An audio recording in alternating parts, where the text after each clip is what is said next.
وجہ یہ ہے کہ دنیا کے اندر تو انہوں نے نیک اعمال خوب کیے ہیں، لیکن اعمال صالحہ کے ساتھ ساتھ دنیا کے اندر ایسے کام بھی کرتے رہے تھے کہ جو اعمال اور جو کام ان کے نیک کاموں کو کھاتے ہیں۔ اس کی ایک لمبی فہرست ہے۔ گویا اس وقت ہمارے سامنے گفتگو کے دو پہلو ہیں، ایک ہے اعمال صالحہ کو انجام دینا، اور دوسرا اعمال صالحہ کو انجام دینے کے بعد اپنے اعمال صالحہ کو، اپنے نیک کاموں کو ایسے کاموں سے بچا لے جانا جو اعمال صالحہ کو کھا جانے والے ہیں۔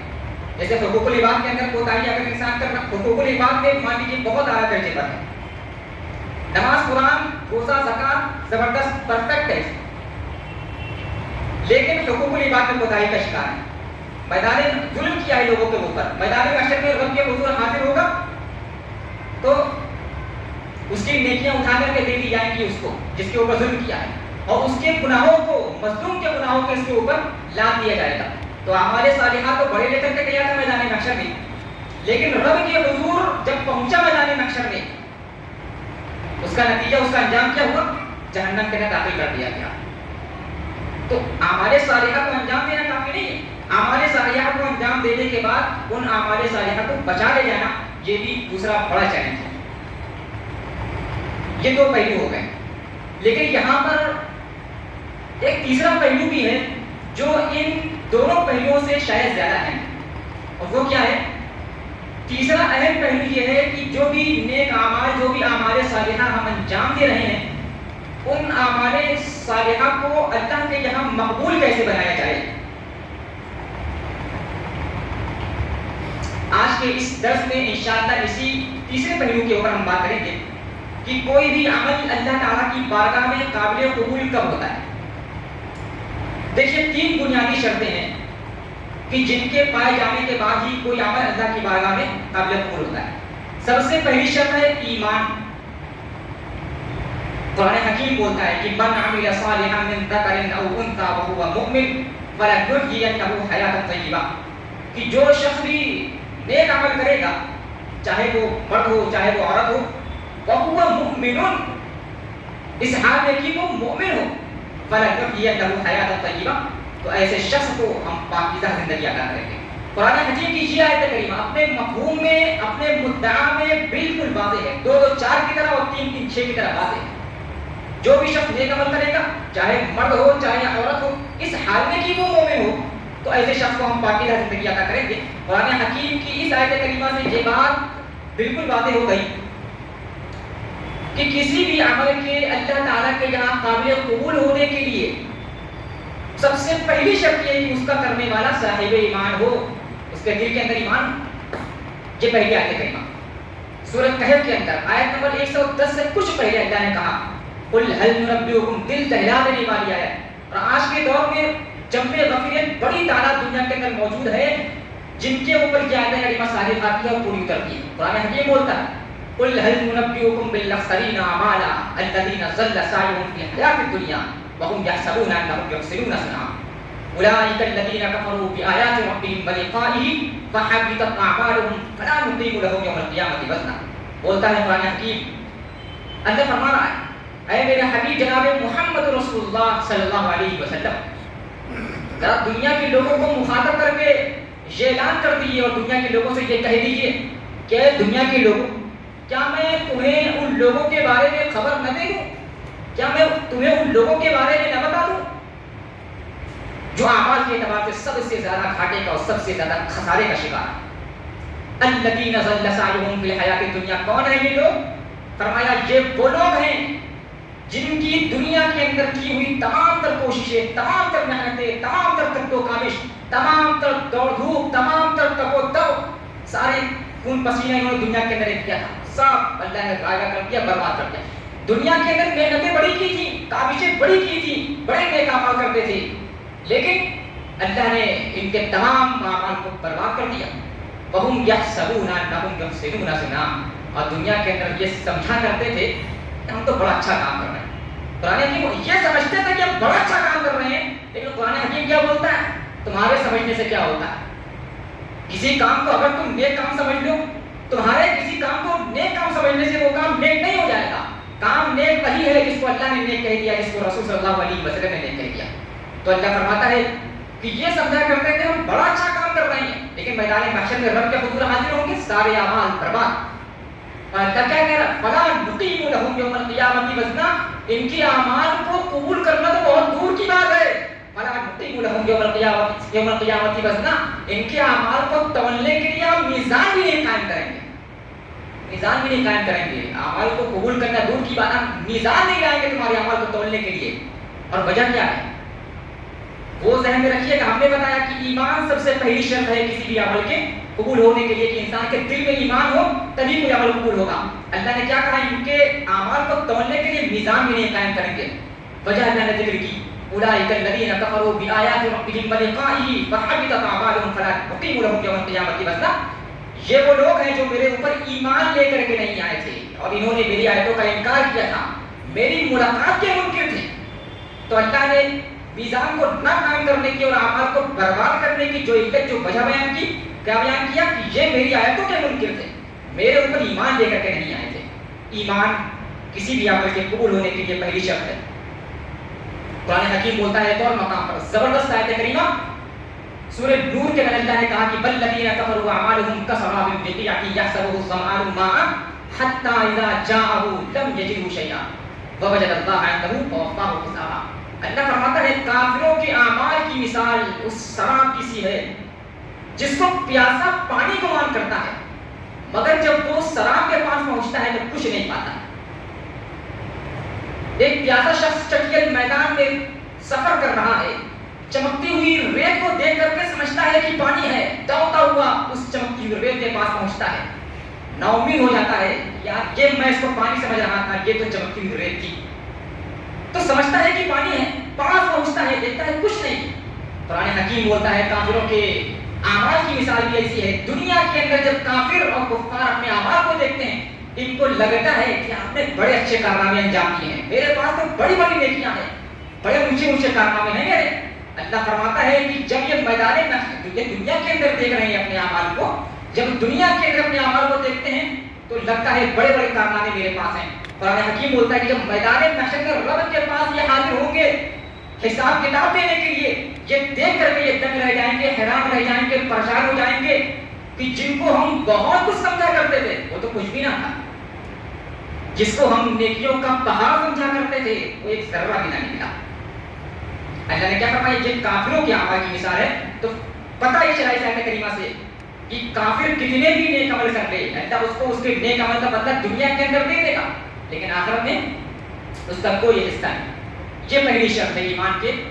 ایمان سب سے پہلی شرط ہے کسی بھی عمل کے قبول ہونے کے لیے. دوسری شرط کسی بھی عمل کے قبول ہونے کے لیے یہ ہے کہ انسان جو بھی کام اخلاص انسان جو بھی کام کرے وہ محض اللہ کی رضامندی اور اس کی خوشنودی کے لیے کرے، کسی اور کا چہرہ، کسی اور کی شخصیت اس کی نگاہ میں نہ ہو، محض اللہ کو خوش کرنا مقصد ہو. قرآن حکیم بولتا ہے اخلاص کی اہمیت کو سمجھنے کے لیے، اخلاص کی اہمیت کو سمجھنے کے لیے کیا قرآن حکیم کی یہ آیت کریمہ آپ کے لیے کافی نہ ہوگی جس کے اندر اللہ نے خود اپنے حبیب جناب محمد رسول اللہ صلی اللہ علیہ وسلم کو اخلاص کو اختیار کرنے کا حکم دے دیا. فرمایا سورہ زمر کی آیت کریمہ قل انی امرت ان اعبد اللہ مخلصا له الدین وامرت لان اکون اول المسلمین قل انی اخاف ان عصیت ربی عذاب یوم عظیم قل اللہ اعبد مخلصا له دینی.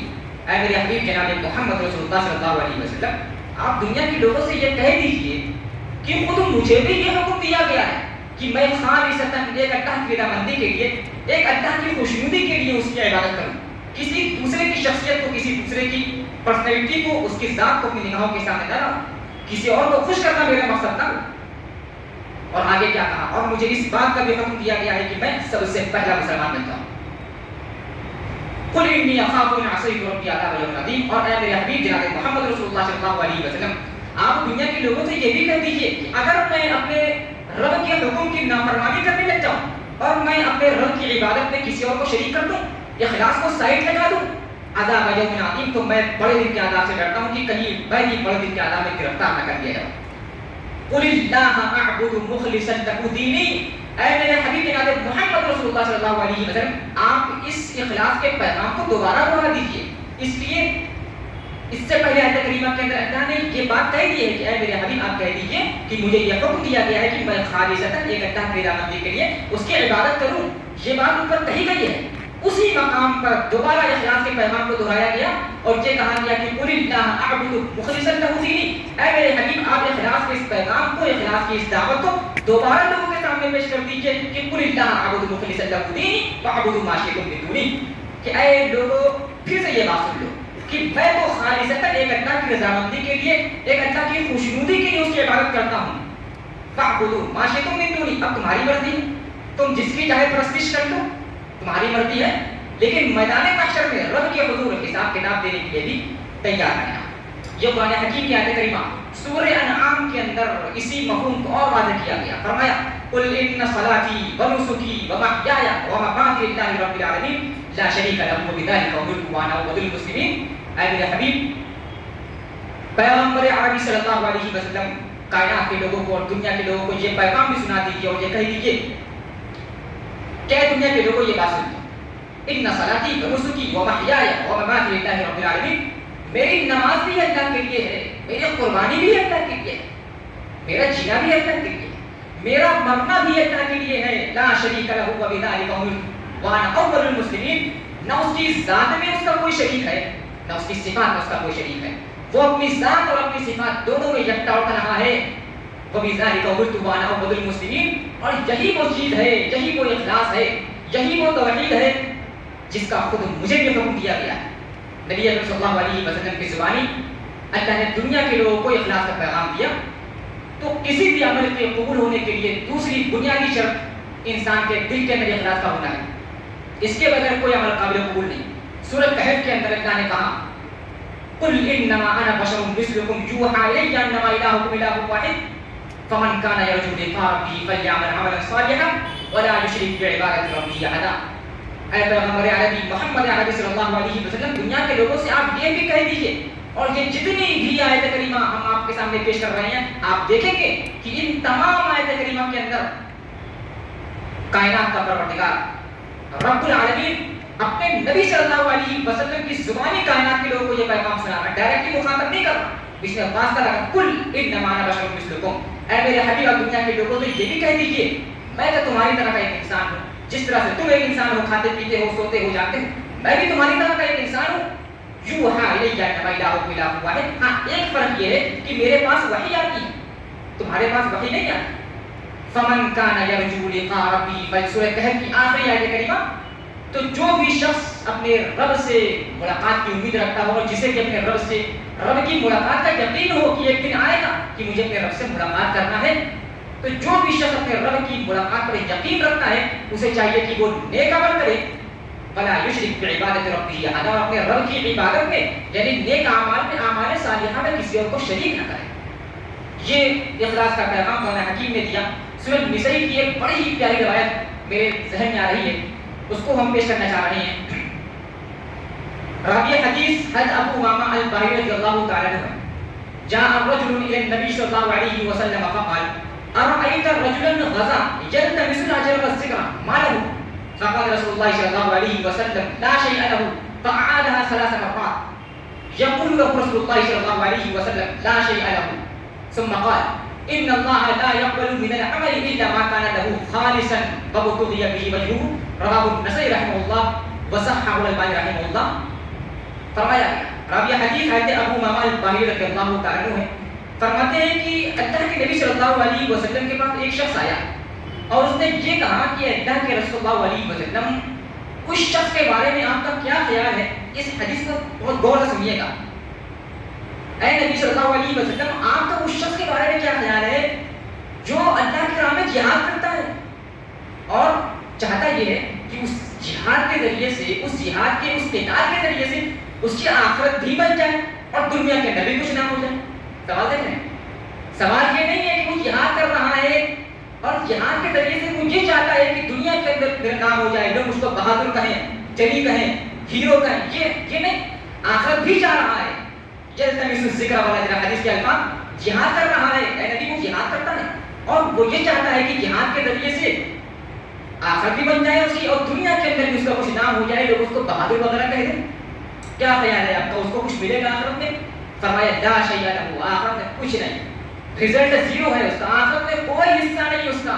فأعادها ثلاث مرات. جناب محمد رسول اللہ صلی اللہ علیہ وسلم نے اپنی اس بات کو 3 بار دہرایا کہ اس کا کوئی حصہ نہیں، آخرت میں اس کا کوئی حصہ نہیں، آخرت میں اس کا کوئی حصہ نہیں. بڑی دل دہلا دینے والی حدیث ہے. پھر رسول اللہ علیہ وسلم نے ارشاد فرمایا ان اللہ لا يقبل من العمل الا ما كان له خالصا وابتغي به وجهه. اللہ کی بارگاہ میں اللہ صرف اس عمل کو قبول کرتا ہے اپنی بارگاہ میں جو عمل خالص اس کی رضامندی کے لیے اور اس کی خوشنودی کے لیے کیا جائے. تو اخلاص کے بغیر کوئی بھی نیک عمل قابل قبول نہیں ہے. حتیٰ کہ ہم نے مثال دیا اگر نیک عمل میں یہ چاہت ہو گئی کہ آخرت بھی بن جائے اور دنیا بھی کچھ حاصل ہو جائے، اگر یہ دنیا بھی شامل ہو گئی تب بھی وہ نیک عمل برباد ہے. اخلاص بڑی اہم چیز ہے. تیسری اہم چیز کسی بھی عمل کے قبول ہونے کے لیے اتباع رسول صلی اللہ علیہ وسلم، کہ جو بھی نیک کام ہم کریں وہ رسول اکرم محمد عربی صلی اللہ علیہ وسلم کے طریقے کے مطابق ہونا چاہیے. اس کے بغیر کوئی بھی عمل قابل قبول نہیں. کوئی عمل بظاہر کتنا بھی خوبصورت اور کتنا بھی بہتر کیوں نہ نظر آئے، اللہ کی بارگاہ میں وہ قابل قبول نہیں ہے اگر اس کام کے اوپر جناب محمد رسول اللہ صلی اللہ علیہ وسلم کی اتباع کی مہر نہیں لگی ہوئی ہے. اگر وہ کام رسول اللہ صلی اللہ علیہ وسلم کے طریقے پر نہیں ہے، اللہ کی بارگاہ میں وہ قابل قبول نہیں ہو سکتا. حتیٰ کہ ظہر میں 4 رکعتیں فرض ہوتی ہیں، عصر میں 4 رکعتیں فرض، عشاء میں 4 رکعتیں فرض. اگر کوئی شخص ظہر کی 4 رکعت فرض کی بجائے یا عصر کی 4 رکعت یا عشاء کی 4 رکعت فرض کی بجائے اگر جان بوجھ کر کے 5 رکعتیں پڑھنا شروع کر، کیا خیال ہے آپ کا، نماز قبول ہوگی اس کی؟ جان بوجھ کر کے وہ یہ جانتا ہے کہ 4 رکعت فرض ہے ظہر کی، 4 رکعت فرض ہے عصر کی، 4 رکعت فرض ہے عشاء کی. اگر کوئی شخص 4 رکعت فرض کی بجائے جان بوجھ کر کے قصداً 5 رکعتیں پڑھنا شروع کر دے، اس کا یہ عمل قبول نہیں ہوگا، اس کی نماز قبول نہیں ہوگی. کیوں؟ اتباع رسول صلی اللہ علیہ وسلم کسی بھی عمل کے لیے، کسی بھی عمل کی قبولیت کے لیے بنیادی شرط ہے. رسول اللہ صلی اللہ علیہ وسلم نے فرض رکعت 4 پڑھی ہیں، ظہر کی، عصر کی، عشاء کی. اب اگر کوئی 5 پڑھتا ہے اللہ کے یہاں اس کی وہ نماز، بھائی اس نے محنت بڑھائی ہے، کوانٹٹی بڑھائی ہے نا. ایسا تو نہیں کہ اس نے 4 کے بجائے 3 کر دیا. اگر یہ سوال ہو کہ 4 جو ہے فرض ہے وہ 3 پڑھ رہا ہے تو یہ بات سمجھ میں آتی ہے، اس نے گھٹا دیا، کام چوری کر رہا ہے، سستی کر رہا ہے عبادت میں، سمجھ میں آتا ہے کہ ہاں 3 کر دیا قبول نہیں. چاہے وہ کم کرے چاہے وہ گھٹا دے، دونوں صورتوں میں اس کی نماز قبول نہیں ہوگی اگر جان بوجھ کر کیسا کر رہا. تو اتباع رسول صلی اللہ علیہ وسلم کسی بھی عمل کی قبولیت کے لیے بنیادی شرط ہے. اسی ابھی خاص طور سے ابھی محرم کا مہینہ نکلا، آپ نے دیکھا مسلمان تو خیر اس کے اندر شیعہ حضرات بھی ہیں، بہت سارے لوگ شامل ہو رہے ہیں. اس وقت بھی مسلمانوں کی ایک بڑی تعداد دین کے نام پر بدعات اور خرافات کو انجام دے رہی ہے. بڑی محنت کی جا رہی ہے، دوڑ دھوپ رات دن ایک کر دے رہے ہیں، خون پسینہ ایک کر دے رہے ہیں. نہ دن میں کھانے کی فکر ہے نہ رات میں سونے کی فکر ہے، کروڑوں روپے پانی کی طرح بہائے جا رہے ہیں. لیکن قرآن حکیم کیا بولتا ہے؟ تصلا نارا حامیہ تسقى من عین آنیہ لیس لهم طعام الا من ذریع لا یسمن ولا یغنی من جوع. قرآن حکیم بولتا ہے یہ جب میدان محشر میں رب کے حضور پہنچیں گے، دنیا کے اندر بدعات و خرافات انجام دی، بڑی محنت کی، پیسہ خرچ کیا، دن رات ایک کر دیا. قرآن حکیم بولتا ہے کہ ان کا یہ کام رسول اکرم صلی اللہ علیہ وسلم کے طریقے کے مطابق نہیں تھا. تصلا نارا حامیہ عاملۃ ناصبہ. رب کے حضور میدان محشر میں بہت سارے چہرے ایسے ہوں گے محنت کر کر کے تھکتے ہوں گے، دوڑ دھوپ میں چکر لگا رہے ہیں، دن رات لگے ہیں، محنت کر کر کے تھک گئے ہوں گے. لیکن قرآن حکیم کیا بولتا ہے؟ اللہ کو ان کی محنت سے کوئی فرق نہیں پڑتا. اگر آپ کی محنت غلط ڈائریکشن میں ہے، اتباع رسول صلی اللہ علیہ وسلم سے ہٹ کر کے اگر آپ کی محنت ہے، اللہ کو آپ کی محنت سے کوئی سروکار نہیں، کوئی فرق نہیں پڑتا. قرآن حکیم بولتا ہے یہ تمام لوگ جنہوں نے اتباع رسول اللہ علیہ وسلم سے ہٹ کر کے کتنی بھی محنت کر تو کامل دوڑ دھوپ کر لی ہو، عاملۃ الناصبہ، بہت سارے چہرے ایسے ہوں گے محنت کر کر کے تھک گئے ہوں گے، پسینے سے شرابور ہوں گے، لیکن نتیجہ کیا ہوگا؟ کوئی رحم کی بات نہیں، کوئی ترس کی بات نہیں. تصلا نارا حامیہ، دہتی ہوئی آگ کے اندر، کھولتی ہوئی گرم آگ کے اندر داخل ہوں گے. لیس لہم طعام الا من ذریع، کھانے کے لیے کانٹوں کا درخت دیا جائے گا جو نہ تو ان کو موٹا کرے گا فلا یغنی من جوع، نہ ہی بھوک مٹائے گا۔ تو اتباع رسول صلی اللہ علیہ وسلم سے ہٹ کر کے کوئی بھی عمل کیا جائے گا رب کی بارگاہ میں قابل قبول نہیں ہوگا۔ یہ ہم نے بتایا کہ جتنے بھی لوگ یہ بات آخری ختم کر رہے ہیں کیونکہ وقت ہو رہا ہے، یہ جو ہم نے بتایا کہ یہ بدعات و خرافات جو انجام دی جا رہی ہیں، یہ محنت دوڑ دھوپ لگے ہوئے ہیں، نماز قرآن سے سروکار نہیں۔ جو کام رسول اللہ صلی اللہ علیہ وسلم نے کیا اور کرنے کے لیے کہا کہ نماز پڑھو، قرآن پڑھو، زکات دو، روزہ رکھو، اس سے سروکار نہیں ہے۔ لیکن کوئی رسم کی بات آ جائے، بدعت کی خرافات کی بات آ جائے، تو آپ دیکھیں کہ صبح سے لے کر شام تک لگے ہوئے ہیں اور سمجھتے کیا ہے کہ ہم اچھا کر رہے ہیں۔ جتنے بھی بدعات کے انجام دینے والے ہیں کیا سمجھتے ہیں؟ بڑھا کر رہے ہیں۔ اب وہ قرآن حکیم کی اس آیت کریمہ کو آخری میں ریمائنڈ کر دیے، پھر انشاءاللہ بات ختم کرتے ہیں۔ قرآن حکیم اسی پس منظر سے بولتا ہے کہ قل هل ننبئكم بالاخسرین اعمالا الذین ضل سعیهم فی الحیاۃ الدنیا وهم یحسبون انهم یحسنون صنعا اولئک الذین کفروا بآیات ربهم ولقائه فحبطت اعمالهم فلا نقیم لهم یوم القیامة وزنا۔ اے نبی جناب محمد رسول اللہ محمد عربی صلی اللہ علیہ وسلم، آپ دنیا کے لوگوں کو یہ پیغام سنا دیجیے اور یہ بتا دیجیے کہ اے دنیا کے لوگوں، کیا میں تمہیں ان لوگوں کے بارے میں خبر نہ دے دوں جو اعمال کے اعتبار سے سب سے زیادہ گھاٹے میں، سب سے زیادہ خسارے میں پڑے ہوئے ہیں؟ یہ کون لوگ ہیں؟ الذین ضل سعیهم فی الحیاۃ الدنیا وهم یحسبون انهم یحسنون صنعا۔ یہ وہ لوگ ہیں جن کی دنیا کے اندر کی گئی تمام تر کوششیں، تمام تر کاوشیں، تمام تر تگودو، تمام تر دوڑ کد و کاوش، جو کچھ انہوں نے کیا سارا بدلہ رائے گا اور برباد کر دے گا، بے معنی کر دے گا۔ اور وجہ کیا ہے؟ اتباع رسول صلی اللہ علیہ وسلم سے ہٹ کر آپ کتنی بھی محنت کر لیں گے رب کی بارگاہ میں وہ قابل قبول نہیں ہوگی۔ سکہ اگر کوئی چلے گا اسلام کی دنیا میں، اسلام کی دنیا میں اگر کوئی سکہ چلے گا تو وہی سکہ چلے گا جس پر محمد عربی صلی اللہ علیہ وسلم کی مہر لگی ہوگی۔ کسی امام کی مہر نہیں چلے گی، کسی پیر کی مہر نہیں، کسی فقیر کی مہر نہیں، محمد عربی صلی اللہ علیہ وسلم کی مہر اگر سکے پر ہے اسلام کی کائنات پہ، بس وہی سکہ رائج الوقت ہوگا، وہی سکہ چلے گا ہر دور میں۔ بات کا خلاصہ کیا ہے؟ تین شرطیں ہم نے آپ کے سامنے پیش کی ہیں۔ کسی بھی نیک عمل کے قبول ہونے کے لیے تین شرطیں ہیں۔ ایمان، انسان کے دل کے اندر ایمان ہو۔ دوسری شرط انسان کے دل کے اندر اخلاص ہو، وہ کام صرف اللہ کی رضامندی کے لیے ہو، کوئی دوسرا اس کام میں اس عبادت میں شریک نہ ہو۔ اور تیسری چیز اتباع رسول صلی اللہ علیہ وسلم جس کو متابعت کہا جاتا ہے۔ تین شرطیں، ایمان، اخلاص، اتباع، ایک ہی وزن پر ہمارے طلبہ ساتھیوں کے لیے۔ اخلاص افعال سے آ جائے گا، اخلاص اتباع ہے، ایمان، تین چیزیں ہیں۔ اخلاص ایمان ایک ہی وزن پر ہے، اتباع سے ہٹ کر کے تین چیزیں، ٹھیک؟ ایمان یہ خلاصہ ہے، ذہن میں رکھ لیجیے، کسی بھی نیک عمل کے قبول ہونے کے لیے تین شرطیں ہیں، ایمان ہے، اخلاص ہے، اتباع ہے۔ اب جتنے بھی کام لوگ کر رہے ہیں، چاہے نمازی یہاں پر پڑھنے لوگ آ رہے ہیں یا مسجد کے باہر جو بھی نیک کام انجام دے رہے ہیں، ہم کسی بھی نیک عمل کو کرنے سے پہلے اپنے نفس کا محاسبہ کر لیں، اپنے اندر جھانک کر دیکھیں کہ کیا ہمارا کوئی بھی عمل جو ہم کر رہے ہیں کیا وہ ان تینوں شرطوں پر پورا اتر رہا ہے کہ نہیں پورا اتر رہا ہے۔ نمازوں کا بھی جائزہ لے لیں، تمام نیک کام جو ہم کر رہے ہیں جن کو آپ جانتے ہیں، آپ کہتے جا سکتے ہیں کیا کر رہے ہیں، تو اپنے تمام نیک اعمال کا ہم جائزہ لیتے رہیں، محاسبہ کرتے رہیں کہ کیا ہمارے تمام نیک اعمال ان تینوں شرطوں پر پورے اتر رہے ہیں کہ نہیں پورے اتر رہے ہیں۔ کہیں ایسا نہ ہو کہ ہم لاشعوری طور پر یہ سمجھ رہے ہوں کہ ہم بڑے اچھے کام کر رہے ہیں، بڑے نیک کام کر رہے ہیں، اور میدان محشر میں رب کے حضور پہنچے، اللہ کی بارگاہ میں حاضر ہو تو معلوم یہ ہو کہ جو کام بھی ہم اچھا سمجھ رہے تھے وہ جو ہے ہمارا برباد کر دیا گیا، ضائع کر دیا گیا۔ تو دنیا کے اندر ہی اس چیز کا جائزہ لے لینا چاہیے۔ اللہ تعالیٰ ہم تمام لوگوں کو تمام قسم کے نیک اعمال کو اخلاص اور اتباع رسول صلی اللہ علیہ وسلم کے ساتھ کرنے کی توفیق عطا فرمائے۔ آمین۔ وآخر دعوانا الحمد للہ رب العالمین۔ السلام علیکم ورحمۃ اللہ وبرکاتہ۔